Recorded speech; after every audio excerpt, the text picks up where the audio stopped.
All right, good morning, everyone. Welcome to week 3 of our cloud computing training program. In this week, we'll be discussing on cloud storage basics, and we're going to be learning a little bit of probably the fundamentals of cloud storage um, on platforms like AWS, Azure, or Google Cloud or any other cloud provider out there. Um, so at the end of this program, we would have understood the three main types of cloud storage. We would gain familiarity with popular cloud storage services, and we would also learn how to offload and organize files. So that's like an hands-on section of the program where we develop practical skills. So probably after you're watching videos, you'd also practice and take a cloud storage, manage some of the clouds in there, and you develop those practical skills that are necessary to provision the cloud storage. So yeah, let's just dive right in. What is cloud storage?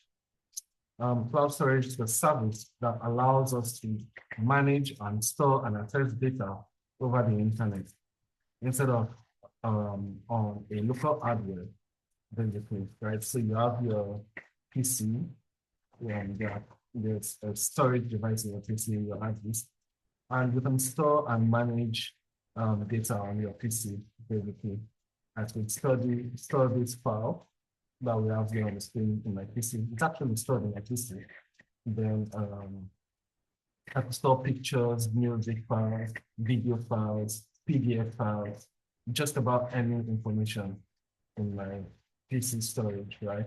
But then when you talk about cloud storage, you're talking about a service provisioned in the cloud to help do this. So you're probably getting a storage device in the cloud to store data over the internet instead of your local hardware. So advantages would be like scalable, it's cost effective, and it's accessible from anywhere. So my files on my PC cannot be accessed by you, right? Your files on your PC cannot be accessed by me, right? But when you get a cloud storage device, it can be accessed by just about anyone, as far as you give them the right authorization to access the files in that storage device or storage service. So why is cloud storage important? It eliminates the need for physical storage devices, right? And provides disaster recovery as well as enables collaboration across teams. So when we talk about eliminating the use of physical storage devices, you do not need your hardware anymore.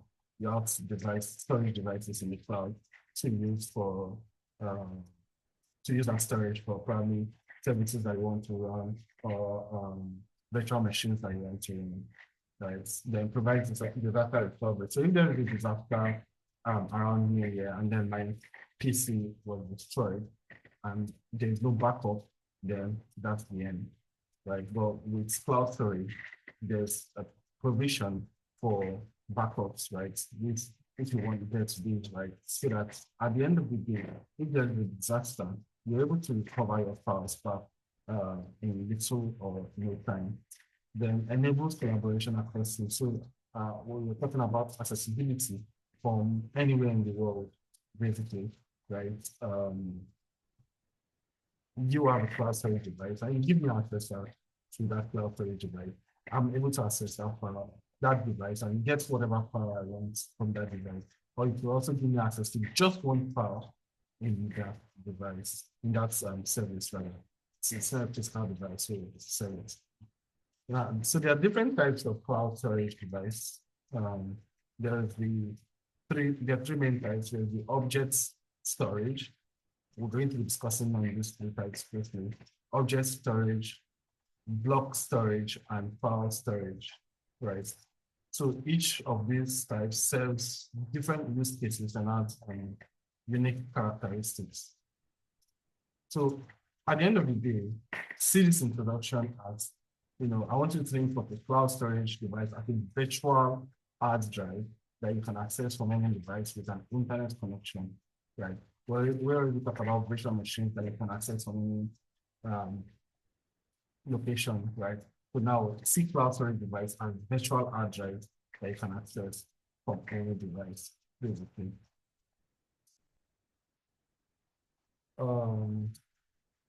So yeah, let's now talk about the different types of cloud storage devices. We mentioned that there are three types: object storage, block storage, and file storage, right? So we're just going to be talking on them briefly, say for the next 5 to 10 minutes, right? So object storage, that stores data as objects in a class structure. Each object includes the data metadata, and a unique identifier, right? So the data itself, probably the PDF, the metadata, information around the PDF, like where it was created, when it was created, and all of that. And also a unique identifier, right? You don't want two PDF having the same name. They have to be uniquely identified, right? So that's how each object is stored in that flat structure, right? Instead of objects, so yeah, when storing objects, we do not need an hierarchy or folder or directories the way we have in our file, right? So instead, they are stored in a single namespace, like in a bucket in AWS S3, right? So there's a service called AWS S3 and AWS that you can use to store cloud, use to store objects in the cloud, right? There's also one in Amazon called, in Microsoft called Azure Blob Storage that you can use for the same purpose. So it's ideal for unstructured data like photos, videos, backups, and large data sets, right? And the advantages is that it's highly scalable and durable, very cost effective for large amounts of data as well, right? And then when we talk about disadvantages, it's not suitable for frequently changing data or high performance application. So when you talk about frequently changing data, like a picture or an image does not change frequently.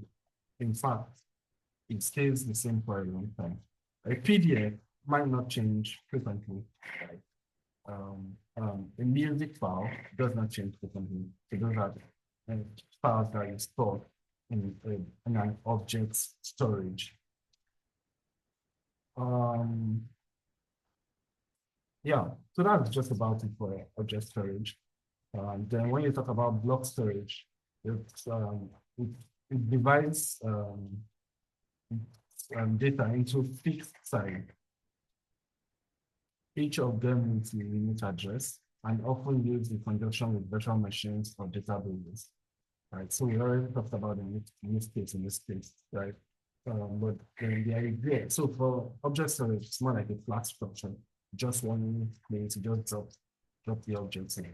Yeah, but then for block storage, it divides the storage into block size that are fixed on each of these blocks have a unique address to access the information. And then the use case is virtual machines. Like you have a virtual machine, and then you're working with the virtual machine. Most times, the virtual machine needs somewhere to store the information that has been processed by the virtual machine, right? Microsoft virtual machines for either Windows or Linux, or Amazon Elastic Compute. Right. So when you're running maybe a database as well, like MySQL or SQL Server, you also want to use some block storage to keep the information so that you can access them pattern reliably, right? But some of these things are done behind the scenes for you, so you don't even need to worry about them, right? Now, the advantages is that they are high performance and flexible, and they have low latency. When you're talking about low latency, Sorry about that.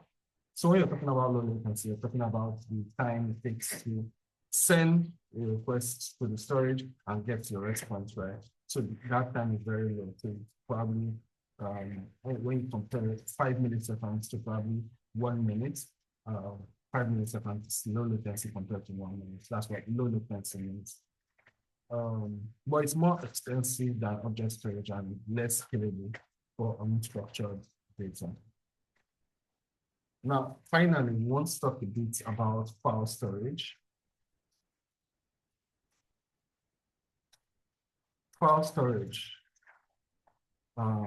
It helps organize data in an hierarchical structure of files and folders, similar to how files are stored on a computer, a personal computer.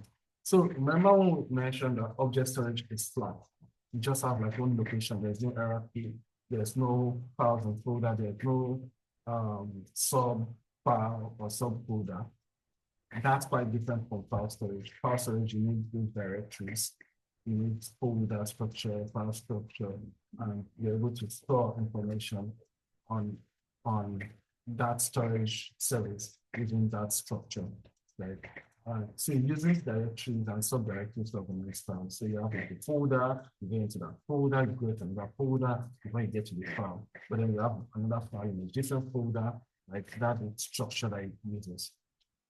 Right. So now, before we move forward, let's just identify now the structural difference. Object storage is flat. Block storage, like the name implies, is sectioned into blocks, fixed items, while file storage is sectioned into hierarchy of files and folders and directories. Use cases includes file system for teams, content management systems, applications running a traditional file system. So application running a traditional file system, we're talking about maybe virtual machines, the way you store things in folders in virtual machines is also stored in that file storage in the storage server. Advantages are it's easy to use and understand and supports shared assets. Easy to use and understand, but you know that it's inside this directory or this direction, you know how to go about moving around, right? And supports shared assets as well, right? So you can also share the resources with somebody else easily. Then a disadvantage is limited scalability compared to object storage, right? You can't really scale it, right? Because it's kind of fixed to either a virtual machine or another what they call file system, so to speak, right? So you could probably increase the size, right? But you can't say you need to give multiple endpoints, so right? So you really want to know all of these differences and similarities before you decide, oh, what type of storage am I going to be using in this case at this point in time?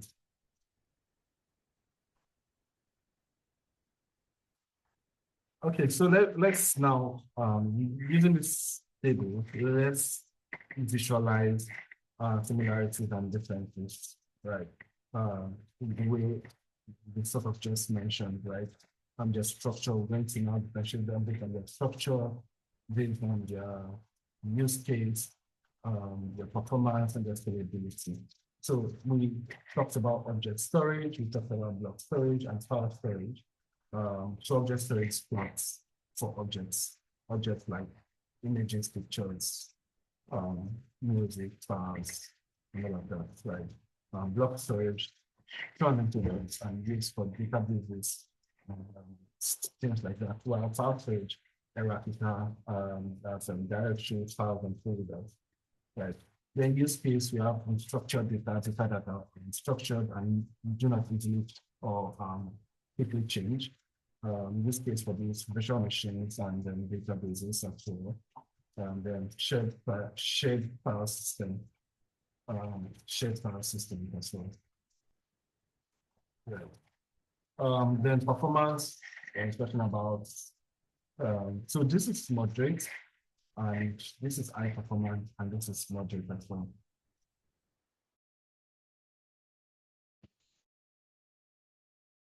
Okay, sorry about that. I'm going to share it again.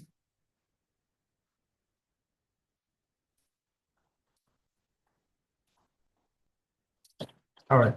So use cases for unstructured data, um, of block storage for databases and virtual machines. Then we have file storage, shared file systems in case you want share files between multiple virtual machines. Then performance, we have moderate object storage with the performance and moderate. Then block storage performance are high. And then the performance for file storage and object as well. Right, but it doesn't also tell you that, oh, because the performance for block storage is high, you want to be using block storage all the time. No, you want to also determine what their structure is, what their use cases are, before you say, okay, this is what type of storage I'm going to be using. Now, scalability, object storage are highly scalable, while block storage.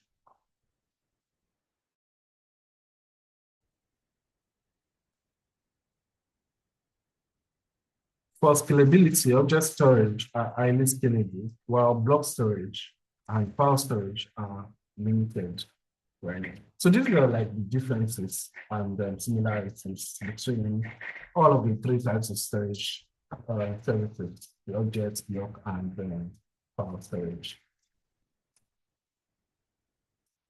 So like I already mentioned earlier on, there are popular cloud storage services.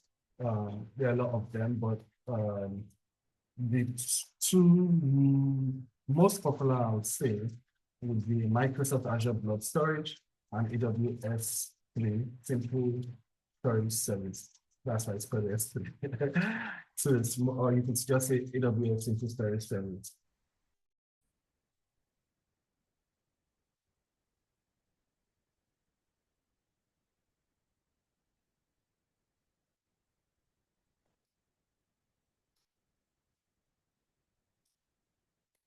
So other types of storage device could be like your Google Google Drive. Yeah, Google Drive is another storage device that you could use. We all use Google Drive um, to store data in the cloud, right?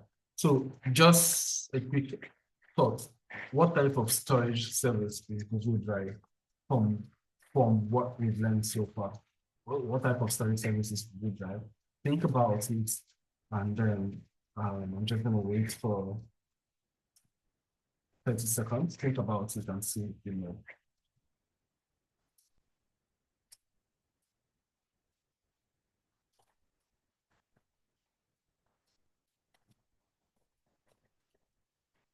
All right. So Google Drive is an object storage, right? Because it's flat and you store objects in it, right? You could also say that, oh, we can create files and listen and folders in directories in it, right? But then it's an object storage. Another object storage, cloud object storage that we have is cloud scenario. You might want to check them out in a second. Let me put it up here. Cloud scenario. You have a tweet here as well that you can use. Right, so image video API platform. So basically, we store image and videos mostly, but then you could also use them to store maybe other things like PDF, I guess, right? But a lot of companies use it. I also use it on my platform. I also use Cloud on Skillport. So I'll just show you this. I use it to store and save images to the website. So image second, okay, so this image is likely stored in Cloud. So I'm just gonna okay, yeah, second, check and see.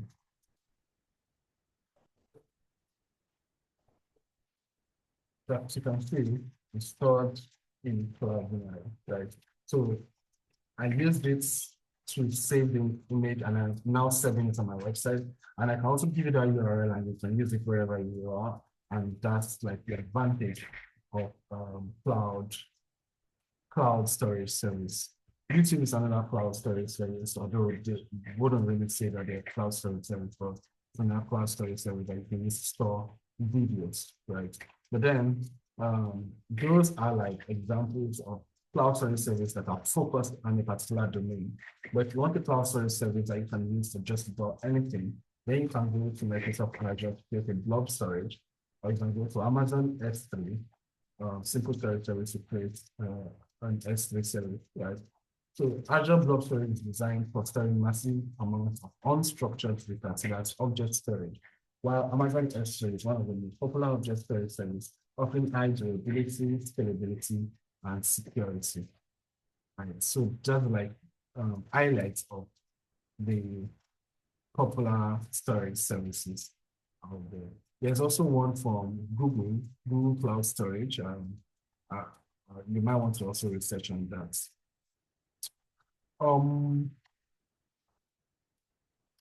So at this point, we're now going to be diving into our hands-on activity where we're going to be creating an Azure Blobs container, and we're also going to upload and manage files in the cloud. Right. So let's do this. Let's get Microsoft's Azure portal, right? And we're going to create a storage account. So click on create storage accounts, more or less pretty simple, like the previous option that we had, or where we're creating a database. So we have our subscription as usual. Then we have a resource group. I didn't kind of mention what resource groups are the last time, but resource group in Azure is a way to group resources together, right? So I want to have like a website, an API, a database, what else? A storage account, but I want them under one description setup. I could use a resource group to tie them in. If I want to have another block of services again, I can use another resource group to kind of tie them together so that in a way you can just come on the platform and see, oh, okay, all of these are under this resource group, right? So that's what resource groups are. So right now I deleted all of the resource group from the last time. So I'm going to need to create a new one. I'm going to call it storage group. Now storage account, I'm going to call it still for storage.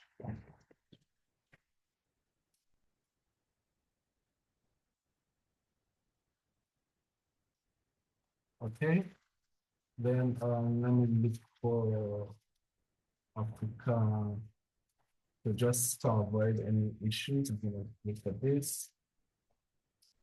Let's see. So select primary service. So I'm going to pick this Azure Blob Storage, Azure this. Then I'm going to pick standard, and then I'm going to leave for locally redundant storage, just sort of to. But so when you're talking about redundancy, right? So it's the lowest cost option with basic protection against server rash and dry failure. But when we say geo redundant storage, it gives intermediate option for failover capabilities in the secondary region. So you probably have a data center in a different geographical region. And if there's a problem with the first geographical region, you switch to the other data center, and it gives you that opportunity to have your services up for a long time without going down. Then when you talk about zone, so you're now talking about, you're no longer talking about geo. So now in this case, when you talk about geo, they probably have in the US and then in different geographical areas in the US. But when you talk about zone, you're now going wider, you're now talking about maybe North America or South America, then geo zone and all of these other options. But I'm just going to pick locally, so in the same data center, right? And so I'm going to pick standard and just leave it the way it is. Then let's just go through the other items like advanced. Let's see what we have there. So for advanced, all of these options are selected by default. So I'm going to leave it the way they are, but let's look through them a bit. Requires secure transfer for REST API operation. So that means if I want to give it to my developer, if I have a developer that wants to use this, and I want them to connect via API, then I can allow this. Allow enabling anonymous access on individual containers. So do I want people to access the containers anonymously? I don't want that for security purposes. Enable storage accounts to be accessed. I want this. So I want to create keys for anybody that I want to connect. And then it defaults to Microsoft S3 authorization. I don't want this at the moment. Then virtual version 1.2 for TLS version, all of this, let's leave them. Enable hierarchical namespace. I don't want this. It's an object storage updating, so it's fine. SFTP. So if I want to connect through SFTP, I can enable this. Enable network file system version 3. No. I'm just going to leave everything the way they are, right? So just access here, we have alt, pull, and hold. So alt is when you're always accessing the file, right? Pull is you're not totally accessing it for that frequently. It's just storage that you load in once in a while. The code is something going, I think cool is about 60 days.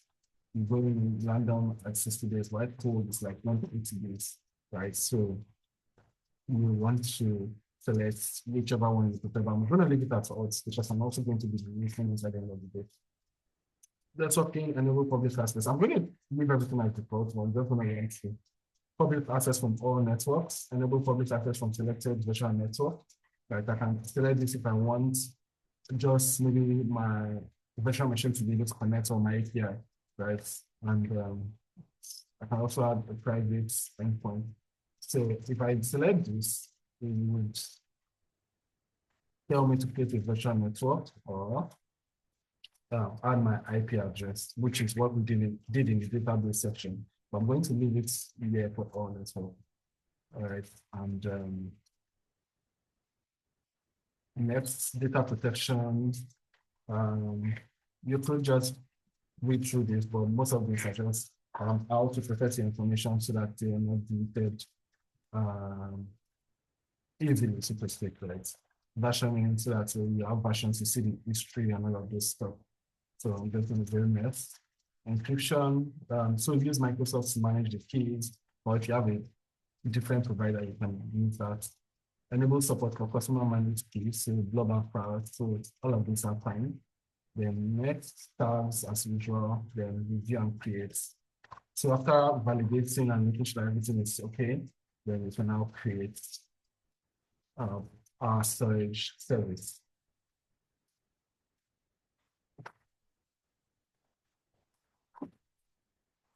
So validation is in progress. Let's give it a second.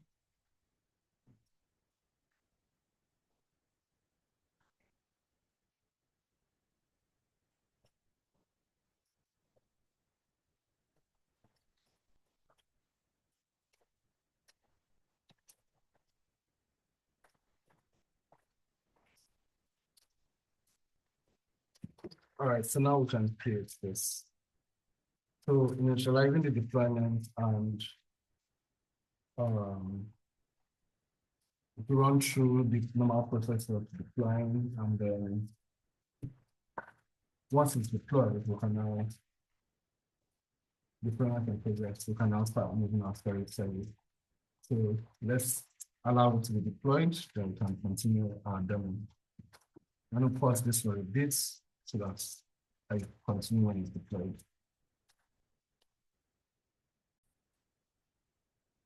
So our deployment is now complete. Now we can go to the source.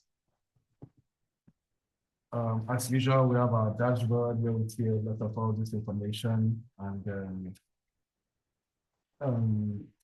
things that we can configure, right? But then for this tutorial, we're just going to go into data storage to create a container, our blob container. So if I want to file shares, queues, and tables, we can also create that. But for here, we're going to create a blob container. So click here to create a container. I'm going to call it scale ports container. right? This is data, so I don't need to work on it. Then just going to create. Let's see what's under advanced for a bit. So encryption scope and all of this information is going to be it as default. Okay, this now. So it's creating the storage container and created.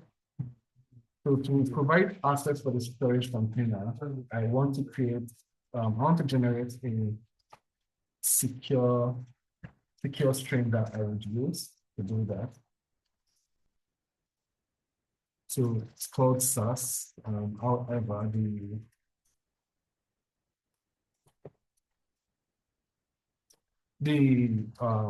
name is secure access string, or we can also call it shared. Let me see if I can get that now.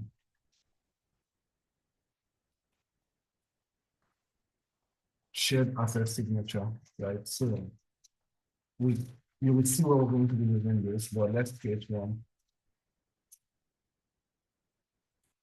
All right, so what I want is an account key. So I want permissions. I want to be able to add, create, write, or delete, right? But then you can create this key for just about anybody, right? So you want someone to just see items in the storage, you can just create one with read. You want someone to just add, you can create one with add.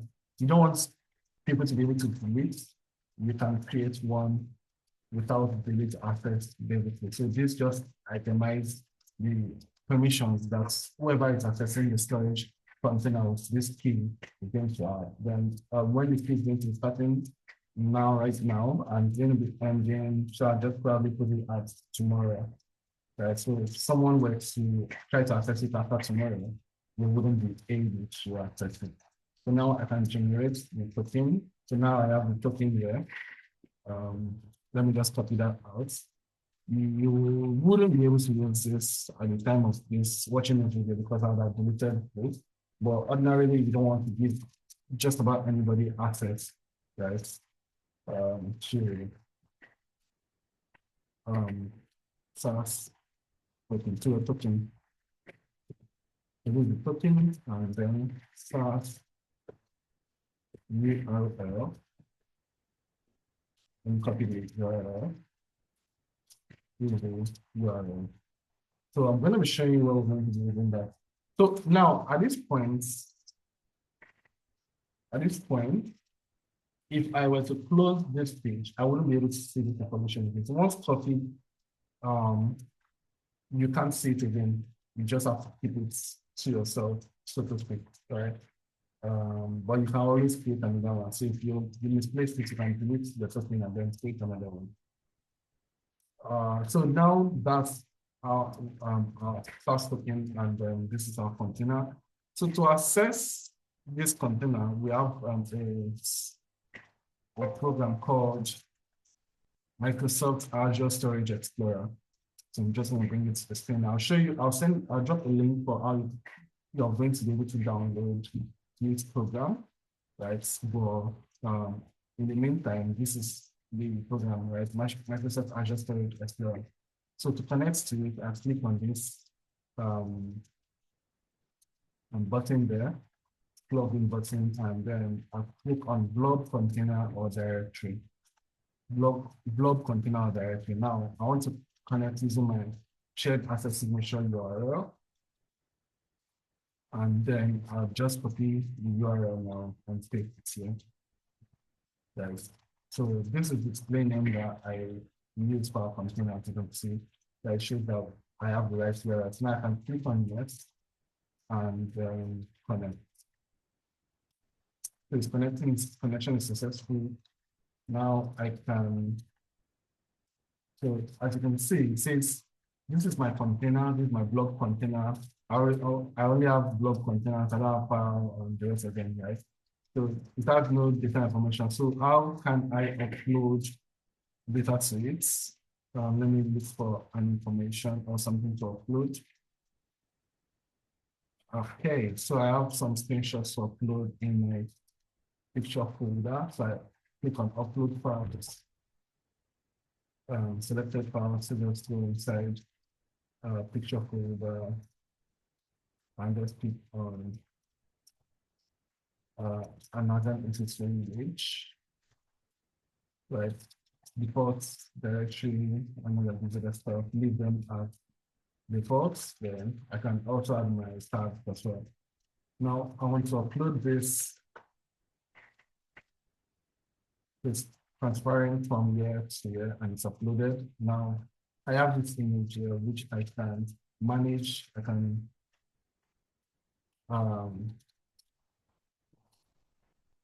manage the picture and open it using my image. Let's give me a second. And it's coming in focus.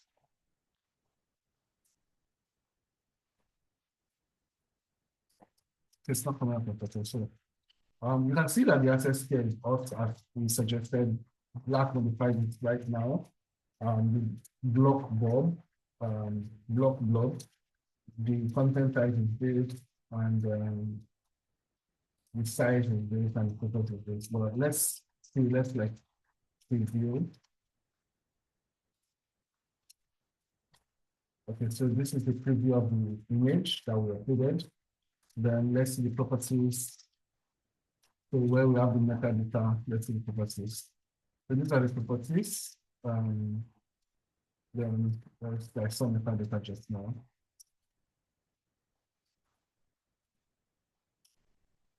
Oh, okay, metadata. So there are no metadata right now, but it has some other properties that you can see, right?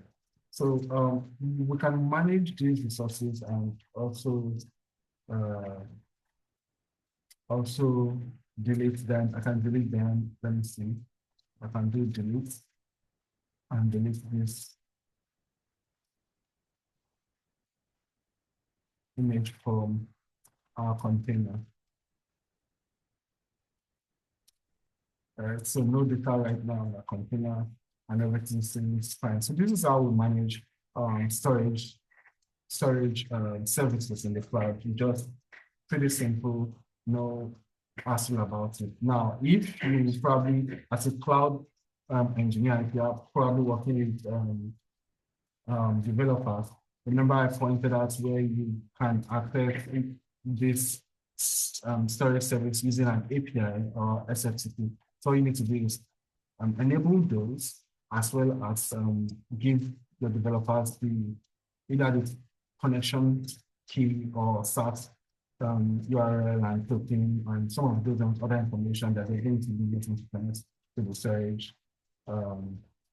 storage object, basically. So yeah, that's just all about cloud storage, especially Azure Blob Storage with Microsoft. You can also try this with AWS S3 simple storage service and see how storage services work in the cloud. But at this point, I'm going to be deleting our storage service to avoid being charged. Even though I have $200, I think I have $200 credit, right? So, but to avoid being charged, I'm just going to be deleting this. So it says enter storage link to confirm. So skill ports storage, and then delete, confirm delete.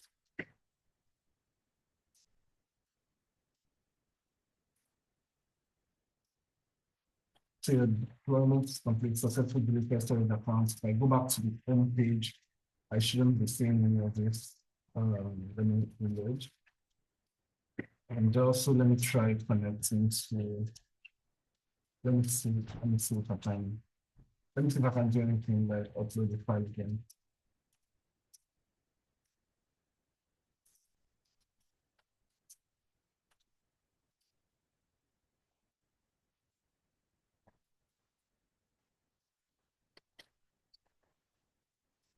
So you see it's taking some time to do that, probably because it's been deleted. Right, so, but I'm still saying it like this. I want to make sure that I'm deleting just about everything. If not, I'm gonna get build for this. So let's do, so delete is grayed out so that I get that it's actually deleted, or I need to delete the other one before coming in. Yeah, so let's do again. And so this resource is not found. So it's probably going to run through the system to perform the delete operation. Okay, which it hasn't done yet. So I think this is filled out. So,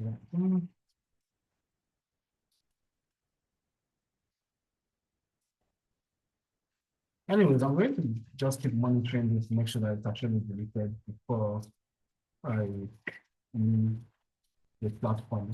But in the meantime, a quick recap on what we've learned so far. A quick recap on what we've learned so far. Let me see in a second.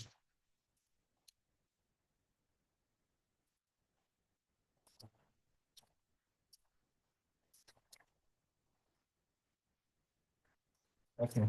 So we learned that there are three types. We learned about cloud storage device. What's cloud storage device is a service used to manage, store, and process data in the cloud. And we also learned about the three types of cloud storage device. That's objects storage, block storage, and file storage. The differences: object storage stores objects, and it's also a flat structure. Block storage stores fixed size block, and used for virtual machines and databases. Object storage are used for flat object data. While file storage is a class structure of files and folders and directories that can be used to store information from virtual machines like C2C. We also talked about the use cases, which I've just mentioned, your performance as well as scalability. And then we did a walkthrough of most of the common storage services like Azure Blob Storage and Amazon S3. Right? So you can also look at these platforms to see what their differences are, their costs and all of that, and then decide which to play around with. Yeah, so that's everything for this week with 3. Thank you very much for watching. If you do have any questions, please drop the questions in the group, and we'd very much love to answer your questions. Bye for now.